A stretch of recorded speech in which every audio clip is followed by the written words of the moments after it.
old age, struggling with disease, forgetting things and losing power.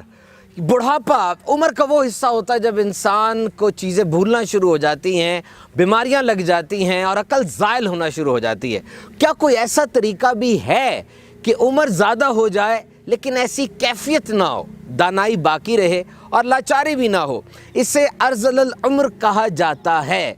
और वो तरीका क्या है? साथ रहिएगा, मैं भी आपसे अर्ज़ करता हूँ। वो कौन सा मुल्क है पूरी दुनिया में जहाँ सबसे ज़्यादा उम्र वाले अफराद मौजूद हैं?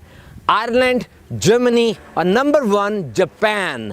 याद रखिए, जब कोई इंसान 100 साल का हो जाता है उसे सेंटेनेरियन कहा जाता है, और जो 110 साल तक पहुंच जाए उसे सुपर सेंटेनेरियन कहा जाता है। 2016 में एक अंदाजे के मुताबिक पूरी दुनिया में 4,51,000 सेंटेनेरियन यानी 100 साल की उम्र वाले अफराद थे, और 2050 तक it is projected to be 36 lakh, यानी 2050 तक 100 साल की उम्र वाले अफराद की तादाद हो सकता है 36 लाख हो जाए। दुनिया में बहुत से ममालिक ऐसे भी हैं जहां कोई 100 साल का हो जाए तो उसे स्पेशल सर्टिफिकेट भी दिया जाता है। हाँ, अगर पाकिस्तान की बात की जाए तो यहाँ यूथ बल्ज है, यानी नौजवानों की तादाद ज्यादा है। पाकिस्तान की 64% आबादी वो 30 साल से कम उम्र है, और ये जो रिटायरमेंट की एज होती है ये भी मुख्तलिफ मुल्कों में मुख्तलिफ है, कहीं 57, कहीं 67, कहीं 65, और रिटायरमेंट का कॉन्सेप्ट भी यही है, lifestyle choices catches up on you, यानी सारी ज़िंदगी इंसान ने जो काम किए,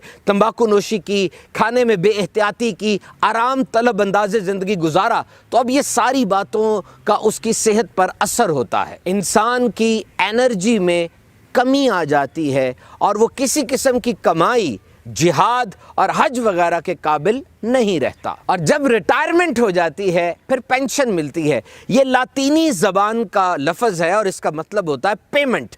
आइए अब उस बात की तरफ कि इंसान की उम्र ज़्यादा हो जाए लेकिन उसकी अकल सलामत रहे, तरीका क्या होगा? हदीस शरीफ में है, और बाज़ लोगों ने इसको हज़रत अकरमा का कौल बताया है कि जो शख्स कुरान पढ़ता रहेगा, कुरान मजीद पे गौर व फिक्र करता रहेगा और कुरान पर अमल करता रहेगा, वो अर्ज़ल उम्र तक नहीं पहुँचेगा।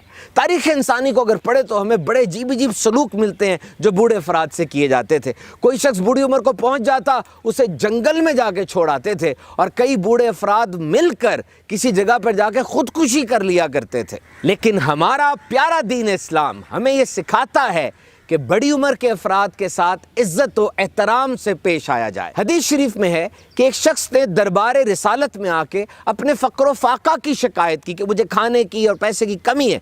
मेरे आका सल्लल्लाहु ताला अलैहि वसल्लम ने इरशाद फरमाया, तुम ज़रूर किसी बूढ़े के आगे चले होगे, और ये इसी की नहुसत है। ख़ास तौर पे जब वालिदैन बूढ़े हो जाते हैं तो ये औलाद के लिए एक इम्तिहान होता है। अल्लाह ताला हमें दुनिया और आखिरत के तमाम इम्तिहानात में सुर्खरुई अता फरमाए।